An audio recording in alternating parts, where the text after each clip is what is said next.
Good morning. This is Professor Upfer, and we'll be talking about personality. This lecture is divided into three parts. The first part concerns personality traits and their potential influence on behavior. The second part concerns personality development and where our personalities might come from. And the third part concerns modern theories of personality development and the role that the self plays in shaping our own personalities. So let's begin. So as an exercise, I want you to think about a situation where you have a friend, a close friend, maybe from high school, and you're introducing them to the rest of your friends. And you want to give them some sense of what your friend is like. And you have to describe them in a way that will communicate what it's like to be around this person and what they're like as a person. What words would you use to describe your friend? You might say they're funny, or they're smart, or that they're reserved, or that they're a little bit of a worrywart, or any one of these terms. And those terms that you're using have a name in psychology. What you're doing is you're trying to describe your friend's personality. You're trying to describe their general manner of interacting with the world, especially with other people. So you might describe your friend as being imaginative or unimaginative, reliable or undependable, sociable or reserved, cooperative or not so cooperative, vulnerable or maybe hardy. These are all personality traits. These personality traits refer to enduring individual differences in the tendency to behave, think, and feel in certain consistent, that is, cross-situational ways. Now, these are individual differences in the tendency to behave or think or feel in a certain way. It's not that every time you'll behave in this way, but that you have the tendency to behave in this way. Now, we often infer personality traits from specific behaviors. We're trying to infer a tendency from a specific behavior. So let's take a specific behavior. Maybe a professor is late to class one day. Now, I'm sure you know there's nothing you can say about her personality from that one specific behavior. But when she's late nearly every day for all the courses she teaches, and late for most events, late in paying her bills, late in returning phone calls, then you might describe her as tardy. She doesn't do things on time.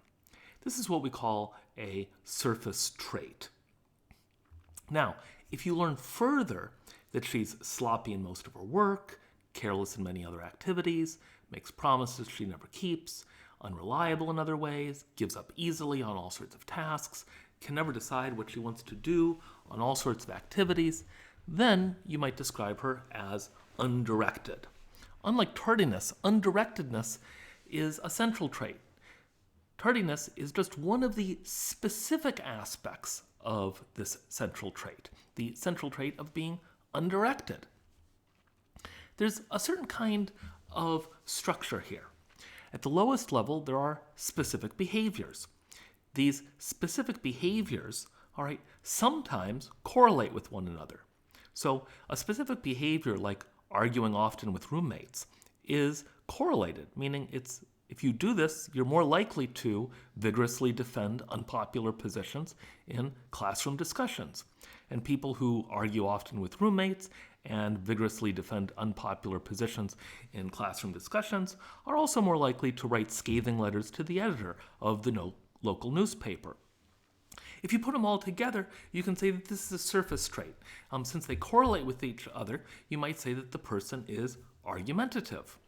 And people who are argumentative also tend to be pugnacious, meaning they get into fights a lot, and they also tend to be highly competitive. They sort of see life as a game of survivor. And when you combine all three of these surface traits, it's what we call a central trait. The central trait might be aggressiveness. Now, is this a fair way of talking about your friend or other people? Is there a reality to some people being aggressive and other people not being aggressive? Some people being undirected and other people being highly directed? Are we just labeling people? Isn't it all subjective? Isn't it bad to judge other people? And I think the answer to this is it depends. It depends on whether these personality traits are real, meaning are there really tendencies to behave in these cross-situationally specific ways? And do these tendencies really affect behavior? So let's take the first question first. Are central traits real? Well, to answer this, Kenrick and Funder, back in 1988, examined a wide range of studies on people's behavior and the personality traits that were assigned to them. The first thing they found is that independent observers agree to a substantial degree in the traits they assign to other people. So if somebody is called aggressive by person A, person B, who doesn't even know person A, is also likely to call that same person aggressive and not other people. So it looks like there might be something that is causing these observers to non-coincidentally agree with each other. Second, observers don't just agree about which alleged traits go with which. It might be that these independent observers just have a stereotype. And since they have a certain stereotype, like maybe they think that, I don't know, redheads are aggressive, they might then agree with each other because they notice that this person has red hair and therefore says he's very aggressive. But they don't just agree about which traits go with which, but also about to whom these traits apply. Now, in the case of red hair, since you can directly perceive it, that wouldn't be too surprising either. But the other thing is that observers reliably differentiate people even on relatively common traits. Now, this is kind of important. If you think about going to, say, a psychic, I don't know if any of you have ever been to a psychic or had your palm read or anything like that, but they often give you these sort of completely non-helpful generalities about yourself. Like they may look at your palm and say, oh, I can tell you really don't like it when people insult you. Well, who doesn't like it? Who does like it when they're insulted? I mean, everybody just about doesn't like to be insulted. So the question for the psychic is, can you tell the difference between a person who does and doesn't like to be insulted? In fact, observers can reliably differentiate people even on relatively common traits, whereas the psychic looking at your palm cannot. Also, they found that observers increasingly agree with each other the longer they have known the person. So, in the case of maybe people have a stereotype of a redhead as being aggressive, well, you get that right off the bat. All right, person has red hair, they still have red hair. All right, but observers increasingly agree with each other the longer they've known the person. Well, that suggests that they're increasingly agreeing each other the longer they've known the person's behavior and their reactions to things. Second, that these ratings from independent observers increasingly correlate with the person's actual behavior.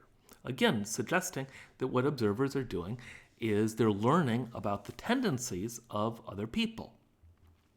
And then finally, observers' ratings are just as reliable whether the observers know each other or are complete strangers, suggesting that there's something objective, rather like being a table, all right, to whether a person is aggressive. Regardless of whether you're a stranger, whether two people are strangers, you'll agree that this is a table. But the fact that it's also true of something like aggressiveness suggests that it's not entirely subjective. The other thing that Costa and McCrae found is that personality traits are reliable. That is, even when personality tests have been administered 30 to 40 years apart, they still have fairly robust correlations of between about positive 0.5 and positive 0.7. So that's pretty impressive. But are these traits important? Does it really matter if somebody is aggressive or if they're directed versus undirected and so on? Well, this is an interesting issue. You have to begin by asking yourself, well, what are some things in terms of our lives that might be important that we'd want to know, do these traits have an influence on it? So sort of a good rule of thumb in psychology is that if a tendency affects your work or your romantic life, or it affects your health, or it really has a big impact on other people, then it's important. So let's go over some of these. All right. So first off, we need to realize that personality traits are by themselves interesting, all right, because they cross-cut other ways of categorizing people. You could imagine that all we care about is what gender people are, or that all we care about is what their social class is, or that all we care about is what racial group they belong to. But personality traits cross-cut all of these. So men differ more among themselves in curiosity than they differ from women, and women differ more among themselves in curiosity than they differ from men. So curiosity tells us something independent of race, class, gender, and all the rest. And in fact, all social groups, racial, socioeconomic, or gender-based, are made up of individuals who differ from one another in all kinds of personality traits: curiosity, extroversion, conscientiousness, neuroticism, and so on. So personality traits might be important because they are an independent variable from all of these others. The other is that personality traits predict behavior across different situations. Put it simply, people do behave similarly across different situations. Now, there certainly are situation differences in how people behave. So the way that you behave in a bar with your friends versus how you behave at Thanksgiving dinner with your grandparents is going to be a sizable difference. But if you look at a group of 5 people and how they differ from each other and how they act in a bar, you're going to have one person maybe who is the most extroverted and another person who is the most reserved. All right. Now you take those exact 5 people and you look at how they behave at Thanksgiving dinner. Well, here what you'd typically find is that the person who is the most extroverted in the bar is also the most extroverted among the other 5 at Thanksgiving dinner. And in fact, when situation differences, like in this case, are large, personality differences in behavior are just as large. And going back to the dimensions that I talked about before, personality traits are important for surviving in the real world. So let's take work. One thing that Barrick and Mount found is that personality differences account for job performance ratings even beyond IQ differences. So you might have a person who is working for you who's really smart, maybe like the professor I described, but who never shows up on time to her meetings and is always late for things. You're probably not going to give her a very high job performance rating. A trait like conscientiousness, which we'll talk about later, is a personality trait that accounts for job performance about as well as IQ does. It's also important in love. All right. David Buss, whose work we encountered earlier in the term, looked at personality and romance. And he found that conscientious spouses were less likely to have affairs than undirected spouses. And antagonistic spouses were more likely to become aggressive toward sexual rivals than agreeable spouses. So you probably do want to know something about the personality of your romantic partner. It's not only going to predict how they behave in general, but how they're going to behave toward you. It's also important for things like health and criminality. One of the earliest studies looking at personality and health was a study by Friedman and others. What they were looking at was the risk of having a heart attack. And he found that one group of people who were highly driven, very directed, super conscientious, were at high risk for heart attack, whereas people who were more easygoing and maybe less conscientious were at a lower risk for a heart attack. He called this a type A versus type B personality. I think that this idea of a type A versus a type B personality is something that by now most people have heard of. Type A personalities are the ones that are at risk for, say, heart attacks. All right. Now, what's interesting about this is most people might know that, but they don't know about the second part of this study. When you go back and you follow up people who are type A personalities, it's true that they're at a higher risk for a first heart attack. But when they have a first heart attack, they really adapt. They learn to relax with a vengeance. They take every vacation. They make sure that they have do not disturb on their phones. They are really going to take it easy, darn it. Whereas people who are type B personalities and are a little bit more relaxed about things, although they're at a lower risk of having a first heart attack, they're at a higher risk of having a second heart attack. It's as if they have a heart attack and they're like, whoa, what the heck just happened? Can't believe that ever happened. And then the second one comes along. They're like, whoa, twice in a row. Can't believe it. What bad luck. As opposed to thinking, maybe I need to be changing my diet and my lifestyle. Personality traits are also important in criminal behavior. Now, this is nothing like the popular TV shows showing personality psychologists or criminal profilers, delving back into the past childhoods of individuals and saying, oh, wow, this person forgot to feed his dog. He's probably a serial killer. It's nowhere like that, all right? But it is true that there are personality differences that are related to juvenile delinquency as well as crime later in life. And it's basically the same personality differences that you see across many different countries, many different generations, and many different races. For example, criminals very often think that the only reason you shouldn't do a crime is because you might get caught, and not because of the negative consequences it has on others.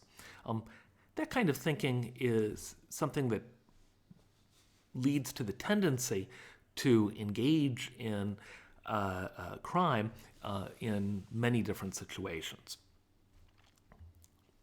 Okay, so far I've been talking about the importance of these central traits, that these central traits are reliable and valid. They're not just subjective ways of categorizing people. So what are they? Well, the early trait theories basically went through a dictionary, and they just looked up every word that they could come up with that would describe other people. So early trait theories might say that, well, there are these sort of two dimensions, all right? So there are words that indicate that people are emotionally unstable or neurotic versus emotionally stable. So words like moody, touchy, anxious, restless indicates an emotional instability, whereas calm, carefree, even-tempered, and so on, indicate that the person is emotionally stable. Same thing for being introverted versus extroverted. Being active and optimistic, sociable and outgoing are, in some sense, the opposite of being unsociable, quiet, passive, and careful. So these early trait theories were just basically examining the words in the dictionary and what their plain meaning was. Now, this would probably be fine if it were the case that the words that emerge in natural language just happen to perfectly pick out real kinds in the world. I should say, however, that lots of the words that we have for describing other people have kind of come and gone. As an example, in the medieval period, they had this humors theory. So you had people with black bile humor versus people who were sanguine. That's just totally gone from the way anybody thinks, as well as any kind of theory behind it. So we have to use the natural language terms that we have for personality with a little bit of skepticism. So people began to say, all right, do these terms like moody and anxious and touchy and restless, do they really describe the same individuals?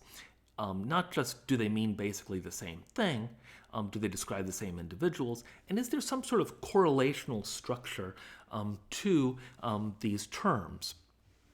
And so what psychologists embarked on doing was a multi-decades long research project in which they attempted to look for a certain kind of what's called a latent structure.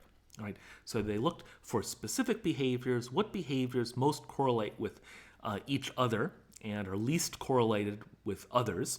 If they're highly correlated, we say that's a latent factor. Right? So argumentativeness is just a latent factor for these specific behaviors. And that latent factor might correlate with another latent factor, but not others. And so those latent factors load on still another latent factor, which we might call aggressiveness. And different theories posed different trait theories and what the central traits might be.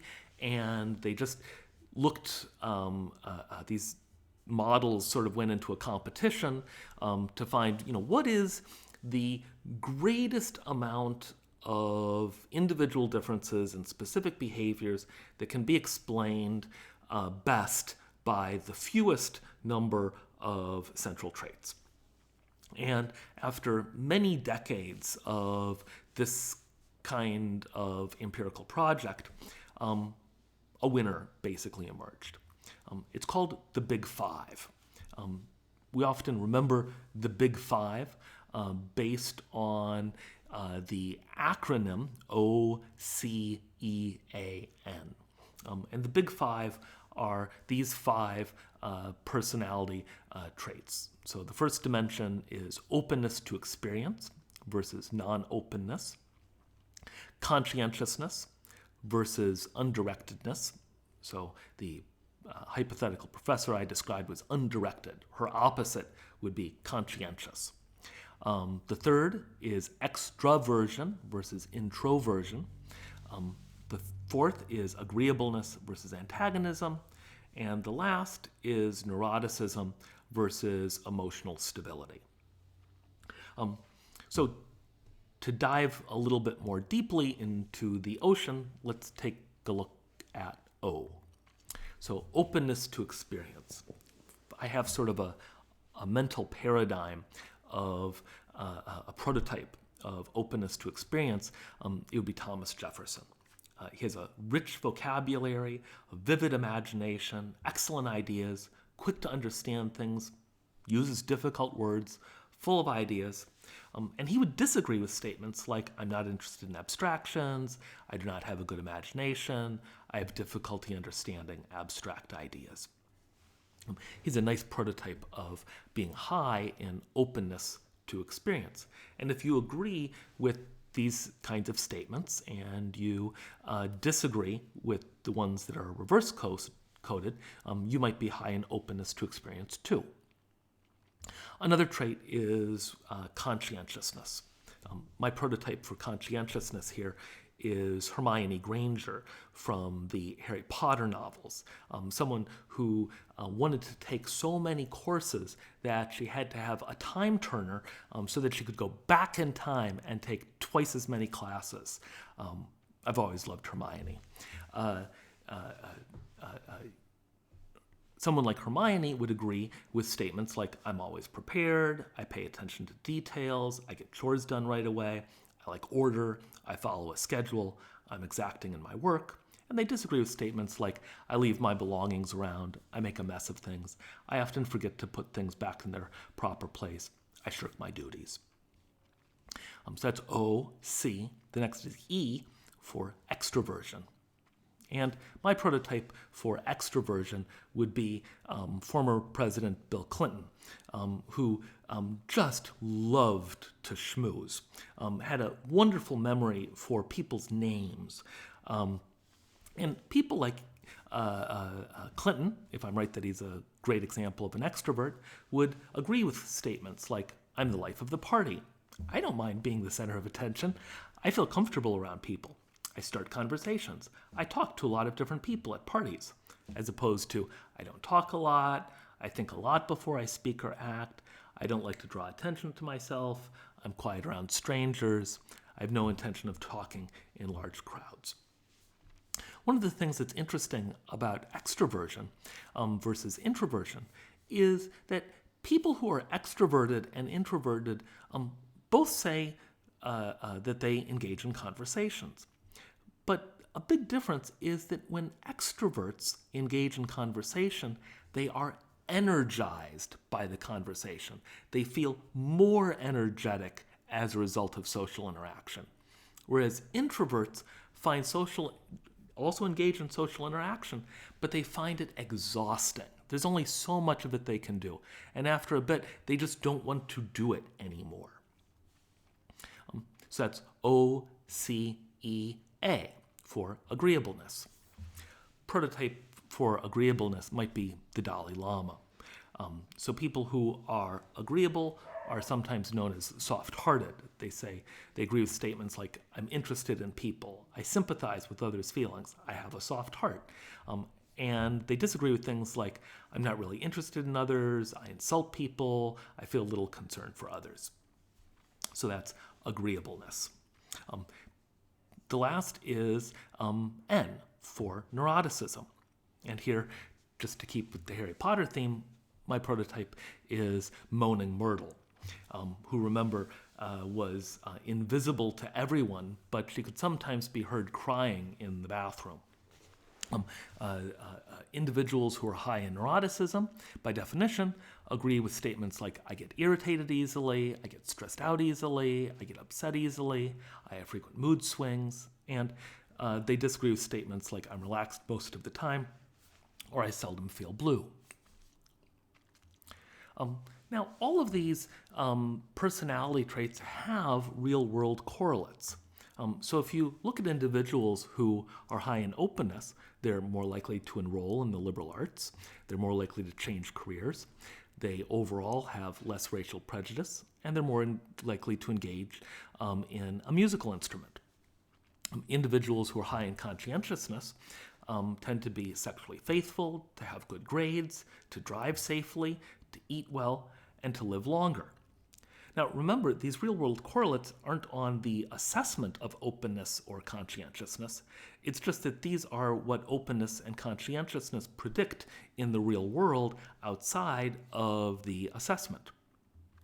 The third is extroversion. So people who are extroverted tend to be more popular, to attend more parties, to be seen as leaders. They tend to be undisturbed by loud noises, and they live and work with more people. People who are high in agreeableness, as you might expect, are more likely to lend money.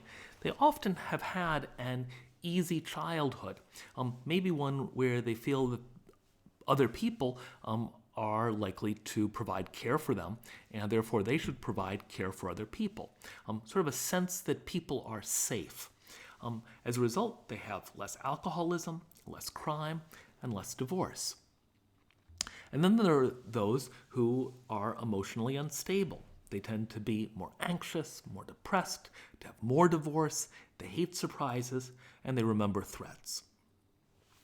Now, so far I've talked about some of the positive real-world correlates of openness, conscientiousness, extroversion, and agreeableness, and the negative real-world correlates of neuroticism. But every personality trait confers both costs and benefits. When it comes to psychology, there's no such thing as a free lunch. So if we look at some of the negative traits, negative real-world correlates of these same traits, what we'll find is that people who are high in openness are also a lot more likely to do drugs. People who are conscientious are also much more likely to engage in conformity or to obey authority or to show a lack of innovation. People who are extroverted are at higher risk of communicable diseases and at a higher risk of being victims of intimate violence. Individuals who are high in agreeableness tend to be more gullible and to have poor negotiation skills.